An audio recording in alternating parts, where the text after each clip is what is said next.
اور چھوٹ گئی چاروں برائیاں. اب اللہ کے نبی کے چہرے پہ مسکراہٹ آئی اور کہا میں جانتا ہوں فَإِنَّ الْكِذْبَ رَأْسُ الذُّنُوبِ، جھوٹ ہی تو ہے جو تمام گناہوں کی جڑ ہے. میں نے جڑ کاٹ دی ہے تاکہ گناہ نہ ہو. اللہ تمہاری حفاظت فرمائے. غور کرو میرے بھائیوں، آپ چاہتے تو کہہ سکتے تھے اے چاروں چھوڑ، اور اگر یہ کہتے تھے چاروں چھوڑ تو بھاگ جاتا، میں ایک بھی نہیں چھوڑوں گا. میں نہیں چھوڑوں گا. اس کو کہتے ہیں حکمت، اس کو کہتے ہیں مصلحت. کبھی کبھی یہ حکمت اپنانا چاہیے علماء کو بھی، کیونکہ اللہ کے رسول نے یہ حکمت اپنائی. ہم کیوں کہتے ہیں بارات بند کرو مت لے جاؤ، بارات کا کوئی تصور نہیں، لیکن ہم تھوڑا سا راستہ یہ بھی نکال دیتے ہیں کہ کم کر دو، 400 نہیں 200، 200 نہیں 100، 100 نہیں 50، 10-12. حالانکہ 10-12 کا بھی ثبوت ہے نہیں، معاف کیجئے گا، لیکن اس لیے کہتے ہیں کہ دھیرے دھیرے جب کم کرو گے تو ایک دن عقل میں آئے گی. پر ایک دن یہ ہوگا کہ اچھا آپ کی بیٹی کا نکاح ہونا ہے، مسجد میں نماز پڑھائی امام صاحب نے اور وہیں کھڑے ہو کے نکاح پڑھا دیا، اور شام کو لڑکا جائے اور لڑکی کو لے کے بیوی کو لے کے چلائے، وہیں بیٹھے بیٹھے نکاح ہو جائے گا. میرے بھائیوں نکاح کا یہ تصور تھا. سوچو، سنن دارمی کی روایت، ایک نوجوان اسلام لا چکا ہے، ابھی اسلام لایا مسلمان ہوا ہے، اور دوسرے ہی دن آ کر کہہ رہا ہے اے اللہ کے رسول مجھے اجازت دیجئے کہ میں زنا کروں. لیجئے،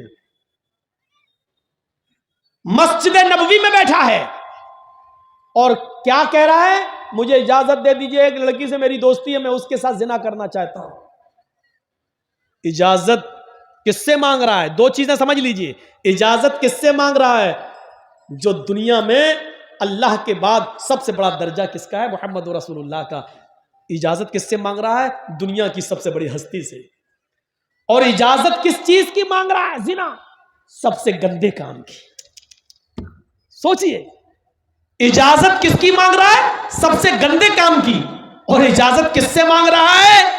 دنیا کی سب سے بڑی ہستی سے. آپ مولانا جرجیس کو دیکھیں گے بیڑی پیتے ہوئے آ رہے ہیں، جرجیس صاحب کو دیکھیں گے مولانا آ رہے ہیں دبا دی. بہت کم لوگ ایسے ہیں جن کے پاس اتنا بڑا دل و گردہ ہو کہ جرجیس صاحب کے سامنے تمباکو کھا رہے ہیں. اور کچھ تو دل والے اتنے بڑے ہیں کہ اللہ کا ڈر نہیں تو ان کا ڈر کیا ہے. ایسے بھی لوگ دنیا میں پڑے ہوئے ہیں. وہ تو زنا کی اجازت مانگ رہا ہے. صحابہ گھور رہے چپ. اللہ کے نبی نے صحابہ سے کہا نہ ڈانٹو نہیں. مولانا جرجیس سے کوئی کہے کہ مولانا صاحب فلاں لڑکی سے دوستی ہے، گناہ کر لوں، میں کیا کہوں گا؟ چپ، تیری ہمت کیسے پڑی اتنے بڑے گندے کام کی مجھ سے کہنے؟ چپ. صحابہ کیا ڈانٹ رہا ہے؟ چپ ہٹ. اللہ کے نبی کہہ رہے نہیں اس کو ڈانٹو نہیں. ادنو منی، یہ ہے حدیث کے الفاظ، مجھ سے قریب ہو جاؤ، میرے پاس آ جاؤ. وہ اللہ کے نبی کے پاس آیا.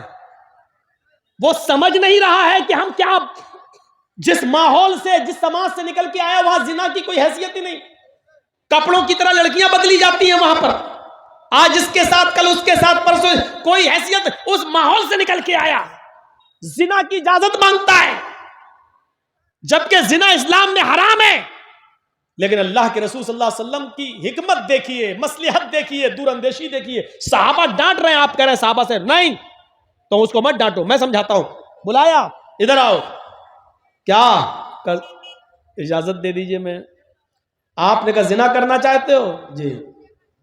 اچھا ایک بات بتاؤ، کیوں اس کے ساتھ یہ زنا کیوں کرنا چاہتے ہو؟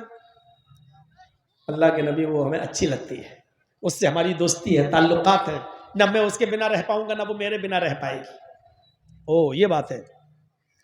اچھا ٹھیک ہے. اوفو، انداز دیکھیے سمجھانے کا. اچھا ٹھیک ہے ٹھیک ہے، میں بھیج دوں گا، زنا کرنا ہے ٹھیک ہے دے دوں. لیکن یہ بتاؤ، اگر میں تم سے یہ کہوں کہ یہ کام تم اپنی ماں کے ساتھ کر لو تو کیا کرو گے؟ یہی ہونا چاہیے.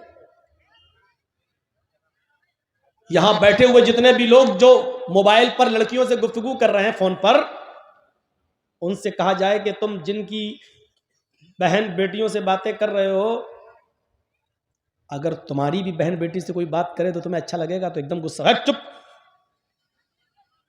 انداز یہی ہے اللہ کے رسول کا.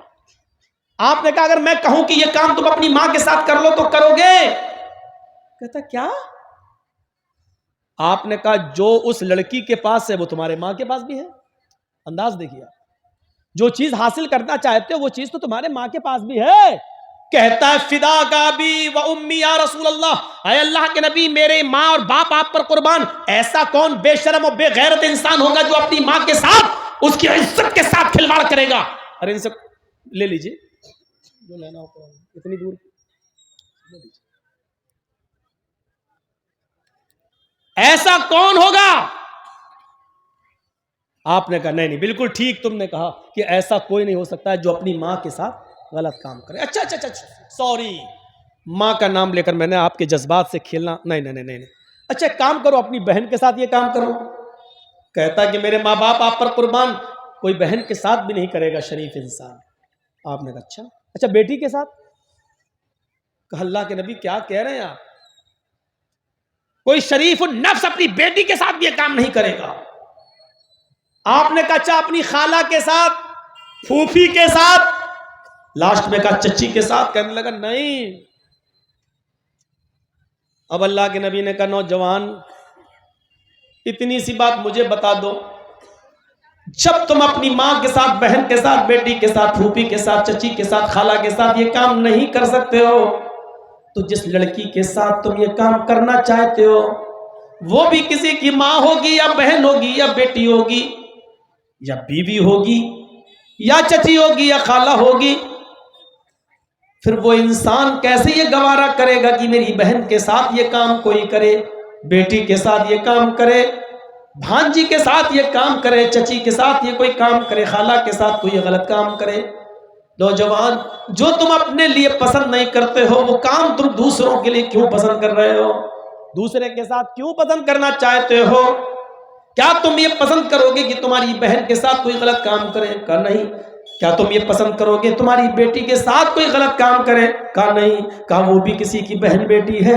اتنا کہنا تھا اس نوجوان کا کے اندر زنا کا جنون نکل جاتا ہے اور کہتا کہ میرے لیے دعا کیجئے اللہ تعالیٰ مجھے زناکاری سے بچائے، محفوظ فرمائے. اللہ کے نبی صلی اللہ علیہ وسلم نے اس کے سر پر ہاتھ رکھ کر فرمایا کہ اللہ اس نوجوان کی نظروں کی حفاظت فرما. اس نوجوان کا بیان ہے کہ اللہ کے نبی صلی اللہ علیہ وسلم نے صرف یہ کہا تھا کہ اللہ اس نوجوان کی نظروں کی حفاظت فرما.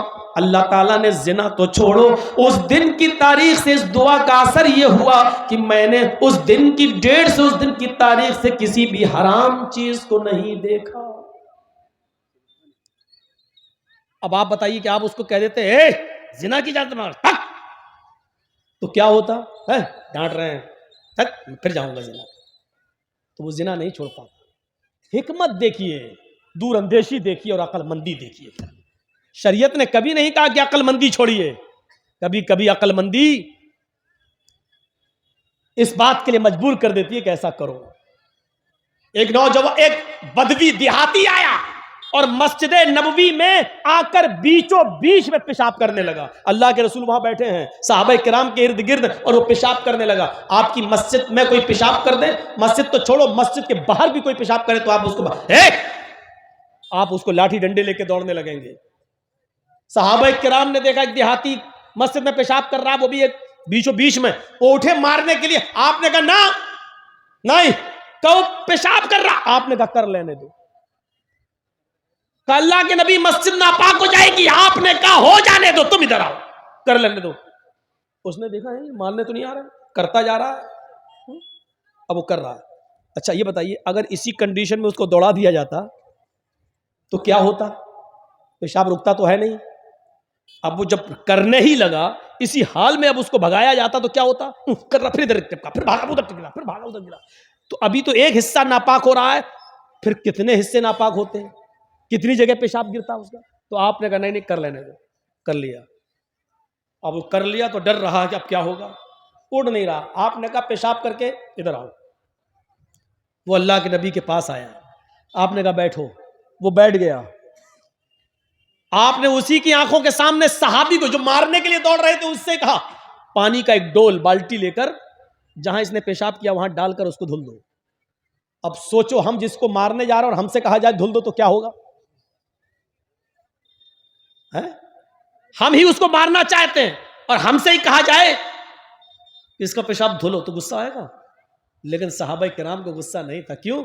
کیونکہ اب وہ اس لیے نہیں دھل رہے ہیں کہ وہ اس کو مارنا چاہتے تھے, اس لیے دھل رہے ہیں کیونکہ جناب محمد رسول اللہ کا حکم ہے. یہ سوچ تھی ان کی.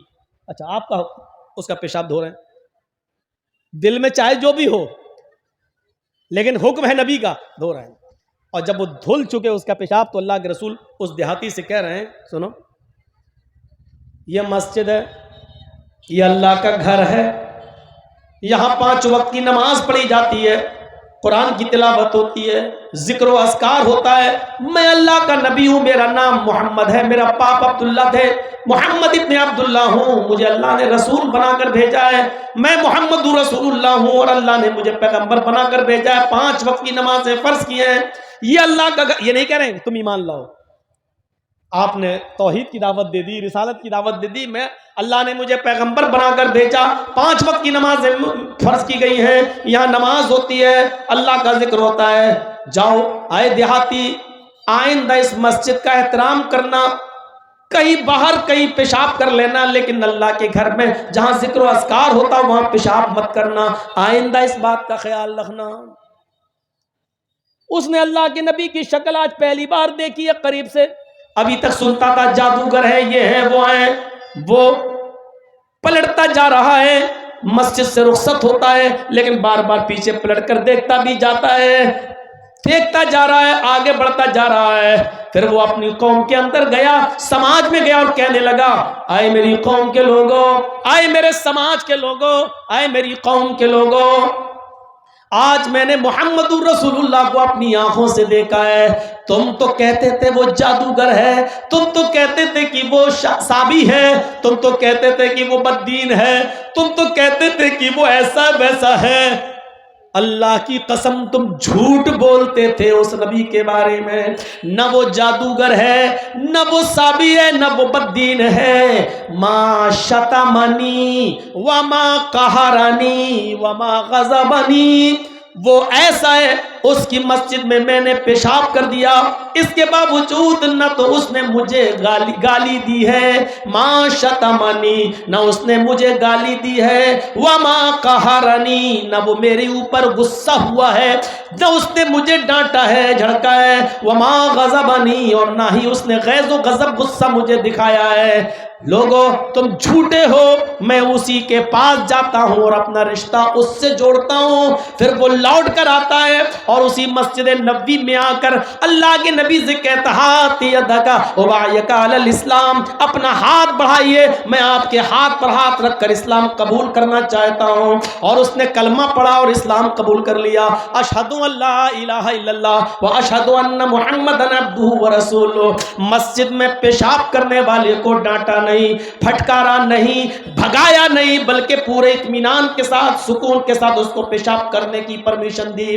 پرمیشن دینے کے بعد بھی اس سے اس کی گندگی نہیں دھلوائی, بلکہ صحابہ سے کہا اپنا اخلاق دکھلاؤ, اپنا کردار دکھلاؤ. صحابہ نے اپنے ہاتھ سے اس کی گندگی صاف کر دی. یاد رکھنا اسلام مولانا جرجیز کی 2 گھنٹے 13 گھنٹے کی تقریر سے نہیں پھیلا, اسلام لمبی چوڑی تقریروں سے نہیں پھیلا, اسلام لمبی چوڑی کتابیں لکھنے سے نہیں پھیلا, اسلام معجزوں سے بھی نہیں پھیلا. اللہ کی قسم نبی کے آنکھوں کے سامنے نبی کے معجزے دیکھنے کے بعد بھی لوگ اسلام نہیں لائے, چمتکار دیکھنے کے بعد بھی اسلام نہیں پھیلا. اتنا یاد رکھنا, لوگ چمتکار دیکھ کر معجزے دیکھ کر اسلام نہیں لائے. 3 جنگ خندق کھودنے والے 300 صحابہ ہیں. حضرت جابر جب ان کو اپنے گھر لے گئے, ایک ہی بکری تھی, اللہ کے نبی صلی اللہ علیہ وسلم نے 300 صحابہ کو ان کے گھر لے جا کر کھانا کھلایا. بس اتنا کہا اے جابر کی بیوی, ہانڈی میں جھانک کر مت دیکھنا, اپنے ہاتھ سے سالن نکالتے جانا اور روٹی بناتے جانا. تھوڑا سا سالن تھوڑی سی روٹی 300 صحابہ کو ہوئی. کافروں نے یہ منظر اپنی آنکھوں سے دیکھا, لیکن اس کے باوجود وہ اسلام نہیں لائے. وہ اسلام نہیں لائے. ابو جہل اپنے مٹھی میں کنکریاں لے کر کہتا ہے اے محمد بتا دو میرے ہاتھ میں کیا ہے, اگر بتا دو گے میری مٹھی میں کیا ہے تو میں اسلام لے آؤں گا. وہ وعدہ بھی کر رہا ہے میں اسلام لے آؤں گا. اللہ کے نبی نے فرمایا اے ابو جہل مجھ سے کیا پوچھتا ہے, تیری مٹھی میں جو کنکریاں ہیں ان کو اس مٹھی کو کان میں لگا, وہ خود میرا کلمہ پڑھتی ہوئی سنائی نظر آئیں گی. ابو جہل نے بند مٹھی کان میں لگائی, ان کنکریوں سے آواز آ رہی تھی اشہد ان لا الہ الا اللہ واشہد ان محمدن عبدہ ورسولہ. یہ منظر اپنی آنکھوں سے ابو جہل نے دیکھا اور ابو جہل کے ساتھیوں نے دیکھا, لیکن اس کے باوجود وہ اسلام نہیں لایا. نہ ابو لہب بدلا نہ ابو جہل بدلا. اسلام چمتکار دیکھنے سے, نبی کے معجزے دکھانے سے اسلام نہیں پھیلا. ایک موقع پر صحابہ پیاسے ہیں, اللہ کے نبی صلی اللہ علیہ وسلم نے دعا کی اور آپ کی 5 انگلیوں سے پانی کا چشمہ بہنے لگا اور آپ کی انگلیوں سے پانی بہتا ہوا. سارے صحابہ نے پیا اور اپنی پیاس بجھائی. اس کو کافروں نے اپنی آنکھوں سے دیکھا لیکن اسلام نہیں لائے. اللہ کے نبی سے مطالبہ کیا گیا چاند کے 2 ٹکڑے کر دو ہم اسلام لے آئیں گے.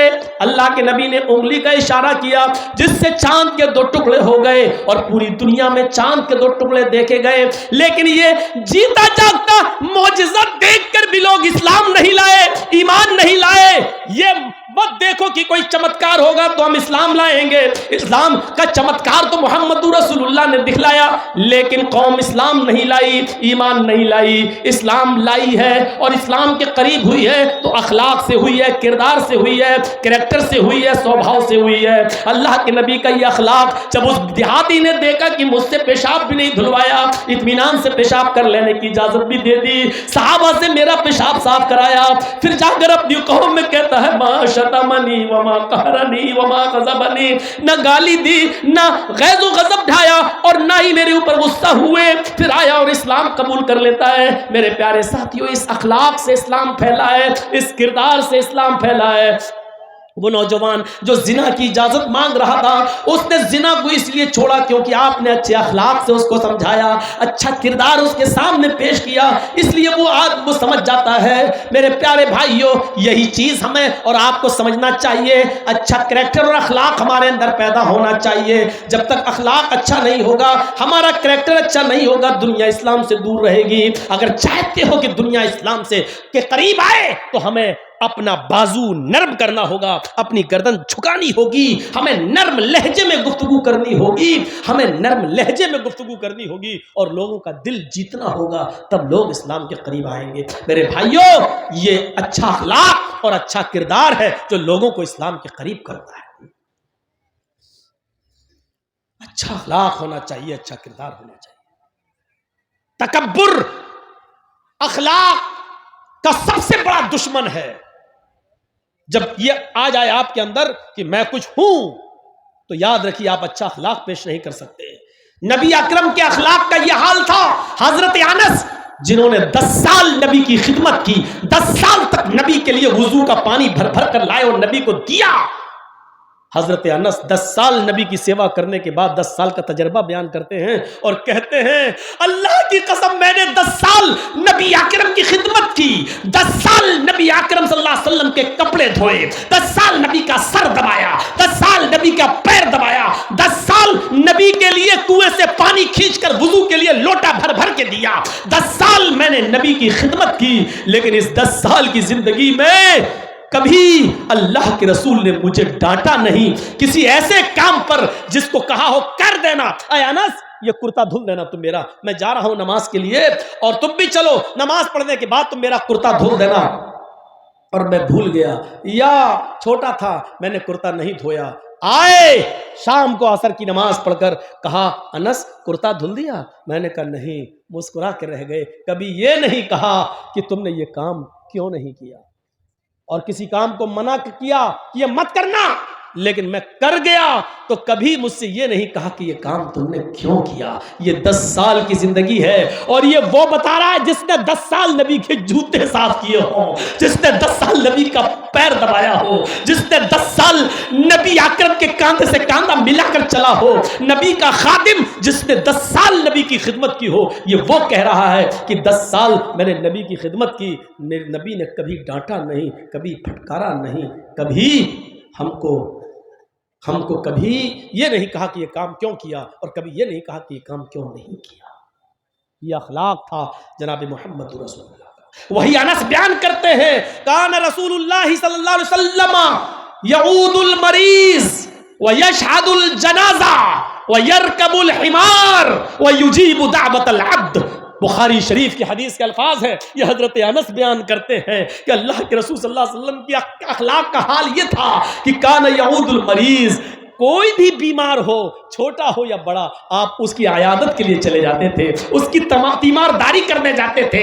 اور صرف یہ نہیں کہ وہ مسلمان ہو, اللہ کے رسول یہودی اور عیسائی اور مجوسی کی بھی عیادت کرنے جاتے تھے. ایک 12 سال کا بچہ بیمار تھا یہودی کا, آپ اس کی بھی عیادت کرنے چلے گئے, اس کے پاس بیٹھ گئے. وہ بیمار اتنا تھا کہ آخری سانسیں لے رہا تھا, کر رہا تھا, اس کی روح نکلنے والی تھی. آپ اس کے سرہانے پر بیٹھ گئے, اپنا ہاتھ اس کے سر پر رکھا, وہ اللہ کے رسول کو دیکھنے لگا, پھر اپنے باپ کی طرف بھی دیکھتا جا رہا تھا, پھر نبی کو دیکھنے لگتا ہے, مسکرا رہا ہے. اللہ کے رسول نے اس سے کہا قل لا الہ الا اللہ, اگر تمہارا دل ہو, اگر تمہاری مرضی ہو, اگر تم خوشی خوشی اگر کلمہ پڑھنا چاہتے ہو تو پڑھ لو, لا الہ الا اللہ کہہ دو. اس کا دل پہلے سے نبی کی طرف تھا, لیکن وہ اپنے باپ اور اپنی ماں کی وجہ سے اور خاندان کی وجہ سے وہ 12 سال کا بچہ اسلام نہیں قبول کر سکا. آج موت کے منہ میں ہے, آخری سانسیں لے رہا ہے, اللہ کے نبی اس کے سرہانے بیٹھے ہیں اور کہہ رہے ہیں کہ اگر تمہاری مرضی ہو اور خوشی خوشی پڑھنا چاہتے تو پڑھ دو. اس نے اپنے باپ کو دیکھا, اس کے باپ نے سمجھ لیا میرا بیٹا محمد رسول اللہ کی تعریف کرتا رہا, ہمیشہ ان کی باتیں سن کر آتا تھا اور تعریف کرتا تھا, آج آخری وقت میں اپنے بیٹے کا دل کیسے توڑ دوں. کہا بیٹے ابو القاسم کی اطاعت کرو, جو کہہ رہے کرو, تم پڑھنا چاہتے ہو پڑھو, آج میں تمہیں نہیں روکوں گا. بچہ خوشی میں کلمہ پڑھتا ہے, اشہد ان لا الہ الا اللہ وان محمدا عبدہ ورسولہ, اور یہ کلمہ پڑھتے ہی اس کا انتقال ہو جاتا ہے, اس بچے کی روح نکل جاتی ہے. اللہ کے رسول صلی اللہ علیہ وسلم کی آنکھوں میں آنسو آتے ہیں, فرط محبت میں آنسو آ گئے اور کھڑے ہو کر کہتے لگے الحمدللہ الذی انقذہ من النار. تمام تعریفیں اس اللہ کے لیے ہے جس نے آخری وقت میں اس بچے کو جہنم کی آگ سے بچا لیا ہے, جس نے جہنم سے نجات عطا فرمائی, یعنی توحید پر مرنے کے, اس کی کلمے پر اس کی موت ہوئی آخری وقت میں. تو آپ کی حالت یہ تھی کہ آپ یہودی اور عیسائیوں کے بھی جنازے میں آپ ان کی بھی عیادت کرتے تھے. تکبر نہیں تھا. ہمارے ہاں امیر آدمی بیمار ہو تو جاتے ہیں, غریب ہو تو اس کو کوئی دیکھنے کے لیے نہیں جاتا. میرے بھائیوں, مریض کی عیادت کرو, اس کو تسلی دو, اس کو تشفی بخش جواب دو, اور عیادت میں وہ ساری چیزیں شامل ہیں جس کی اس کو ضرورت ہے. مان لو غریب آدمی ہے, آپریشن ہونا ہے, بہت پیسے لگنا ہے, تو اس کی مدد بھی کرو کہ لو یہ, اور دوسروں سے بھی کرواؤ, کیونکہ یہی عیادت ہے اور یہی تیمارداری ہے. میرے بھائیوں, اللہ کے رسول مریض کی عیادت کرتے تھے, چھوٹا بڑا نہیں دیکھتے تھے. وَيَشْهَدُ الْجَنَازَةَ, اور جنازے میں بھی شرکت کرنے جاتے تھے. کسی کا بھی جنازہ ہو آپ اس میں شرکت کرتے تھے. یہاں تک کہ ایک یہودی کا جنازہ آ رہا ہے, اللہ کے نبی صحابہ کے ساتھ بیٹھے ہیں, یہودی کا جنازہ آیا, آپ اس کو دیکھ کر کھڑے ہو گئے. یہودی کا جنازہ دیکھ کر کھڑے ہو گئے. پوچھا گیا اس کے جنازے کے گزرنے کے بعد, اے اللہ کے رسول مرنے والا تو یہودی تھا, آپ اس کو دیکھ کر بھی کھڑے ہو گئے. اللہ کے نبی نے فرمایا مرنے والا کون تھا یہ مجھے زیادہ اہمیت نہیں دیتا ہے, کون مرا اس سے مطلب نہیں, میں تو یہ جانتا ہوں کہ مرنے والا انسان تھا. ہم انسانیت کے احترام میں کھڑے ہوئے ہیں, اس کے گھر والوں کو اس کے مرنے کا غم ہے, ہم اس کے غم میں شریک ہوئے ہیں. تو میرے بھائیوں, یہ تعلیم دی ہے محمد رسول اللہ نے. غیر مسلموں کے جنازے میں شرکت کر سکتے ہیں آپ, ان کے پیچھے پیچھے چل سکتے ہیں آپ, لیکن ہاں اگر شمشان گھاٹ جانے کے بعد آپ وہاں بھی جا سکتے ہیں. لیکن اگر کوئی یہ کہے کہ مردے کو آگ لگاؤ، آپ اگنی دے دو، تو یہ کام آپ نہیں کر سکتے ہیں، کیونکہ کسی کو جلانے کا حق اللہ تعالیٰ نے ہمیں اور آپ کو نہیں دیا ہے۔ آپ صاف طور پہ کہہ دیجئے ہمارے مذہب نے زندہ ہو یا مردہ کسی کو بھی جلانے سے منع کیا ہے۔ سوچو، اسلام کسی دشمن کو بھی میدان جنگ میں کوئی کافر اگر مر جائے اور آپ کی تلوار سے قتل کر دیا جائے تو مرنے کے بعد اس کافر کو بھی آگ سے جلانے کا حکم نہیں دیا ہے۔ کہا کہ کسی لاش کا مسئلہ نہ کرو، مار دیا ٹھیک ہے، لیکن مرنے کے بعد اس کی ناک کاٹو، اس کا ہاتھ کاٹو، اس کا پیر کاٹو، اس کی زبان باہر نکالو یا اس کا بھاری پتھر سے سر کچلو، اس سے منع کیا ہے۔ فرمایا لاش کا مسئلہ نہ کرو، لاش کی شکل مت بگاڑو۔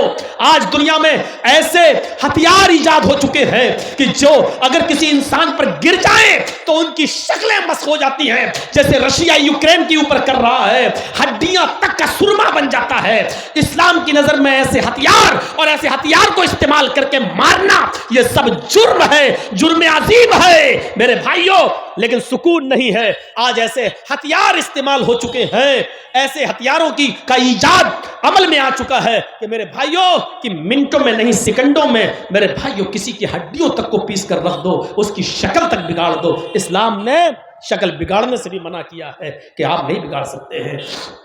تو آپ سب کے جنازے میں بھی شرکت کرتے تھے، بلکہ اپنے دشمن عبداللہ ابن ابی کے جنازے تک میں شرکت کرنے لگے۔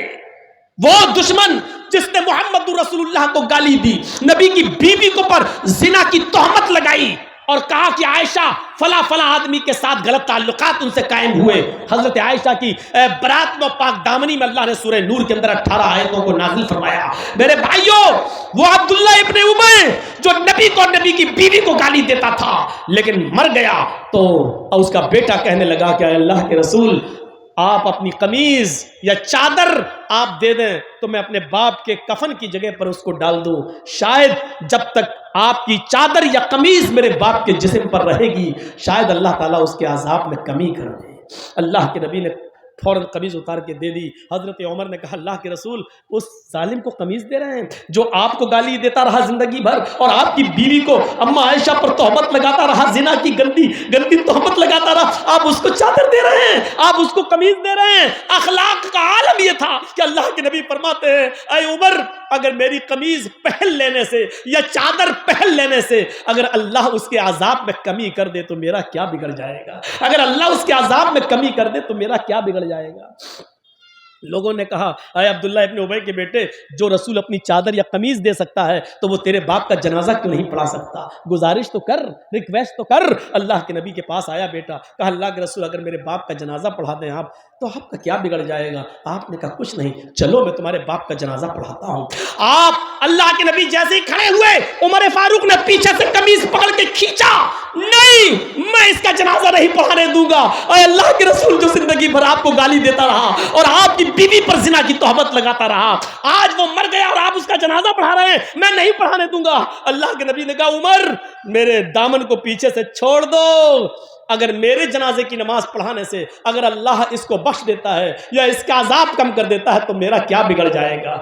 مر گیا ہے، اب زندگی بھر پریشان کیا اب مر گیا ہے، اگر اللہ اس کے عذاب میں کمی کر دے تو کہ میرا کچھ نہیں بگڑے گا۔ آپ نے ہاتھ پکڑ کے حضرت عمر کا ہٹایا اور کھڑے ہو گئے، اور جیسے ہی کھڑے ہو کر اللہ اکبر کہنا چاہا، جبرائیل امین آسمان سے نازل ہوئے اور فرمایا اے محمد، آپ اپنے دشمن کو معاف کر سکتے ہیں لیکن اللہ اپنے نبی اور اپنے حبیب کے دشمن کو معاف کرنے کے لیے تیار نہیں ہے۔ اگر 70 مرتبہ بھی آپ اس کا جنازہ پڑھیں گے تو اللہ اس کو بخشے گا نہیں اور اس کو معاف نہیں کرے گا، آپ ہٹ جائیے۔ اللہ کے رسول پھر صحابہ کی طرف پلٹتے ہیں اور عبداللہ ابن ابی کے بیٹے سے کہتے ہیں اے عبداللہ کے بیٹے، میں تو تیرے باپ کا جنازہ پڑھانے کے لیے تیار تھا، آ بھی گیا تھا، اس کے سامنے بھی کھڑا ہو گیا، لیکن جبرائیل امین نے آ کر مجھے روک دیا اور فرمایا 70 مرتبہ بھی اس کا جنازہ پڑھو گے، اس کے لیے دعا کرو گے، تب بھی اللہ اس کو معاف نہیں کرے گا، اس لیے میں ہٹ گیا۔ اگر مجھے معلوم ہو کہ 75 بار دعا کرنے سے اللہ بخش دے گا تو آج 75 بار بھی میں اس کا جنازہ پڑھا دیتا، لیکن اللہ بخشے گا، کوئی فائدہ نہیں۔ اللہ نے مجھے منع کر دیا اس کا جنازہ پڑھانے سے، میں ہٹ رہا ہوں۔ میرے بھائیوں، یہ نبی کا اخلاق تھا، یہ نبی کا کردار تھا، وہ تو اللہ نے منع کر دیا، ورنہ اللہ کے رسول تو جا چکے تھے اس کا جنازہ پڑھانے کے لیے۔ وَيَشْهَدُ الْجَنَازَةَ وَيَرْكَبُ الْحِمَارَ، اخلاق کا عالم یہ تھا۔ آج سائیکل چلانے والے کو اگر بائک مل جائے تو بائک استعمال کرنے کے بعد وہ جلدی سائیکل نہیں چلائے گا. اچھی گاڑی چلانے کے بعد اب سائیکل چلاؤں. اور بائک چلانے والے کو اگر 4 ویلر مل جائے تو 4 ویلر چلانے والا جلدی بائک نہیں چلائے گا. 4 ویلر پہ چلنے والا ہوں میں, اب میں بائک چلا کر جاؤں گا یہاں سے وہاں؟ نہیں, اب میں بائک نہیں چلاؤں گا, میں تو 4 ویلر استعمال کرتا ہوں. لیکن نبی کے اخلاق کا یہ عالم تھا کہ نبی کو وہ سواری ملی جس پر آج تک نہ جرجیس بیٹھ سکا, نہ یوگی بیٹھ سکا, نہ مودی بیٹھ سکا, نہ جو بائیڈن بیٹھ سکا, امریکہ کا راشٹرپتی, نہ رشیا کا راشٹرپتی پوتن بیٹھ سکا. زیادہ سے زیادہ جس جہاز پر بیٹھے, جس فلائٹ پر اڑے, اس کی رفتار 1000-2000 کلومیٹر 1 گھنٹے میں, اس سے زیادہ کی سپیڈ نہیں. لیکن محمد رسول اللہ تو اس سواری پر بیٹھے جس کو براق کہا جاتا ہے. جہاں تک نظر جاتی ہے وہاں تک اس کا پہلا قدم ہوتا ہے, اور اس براق پر بیٹھ کر اللہ کے رسول نے 7 آسمان کا سفر کیا ہے, سدرۃ المنتہا تک پہنچے, اور پردے کی اوٹ سے, پردے کی آڑ سے اللہ کے رسول اللہ سے ملاقات بھی کر کے آئے. اللہ کو دیکھا نہیں.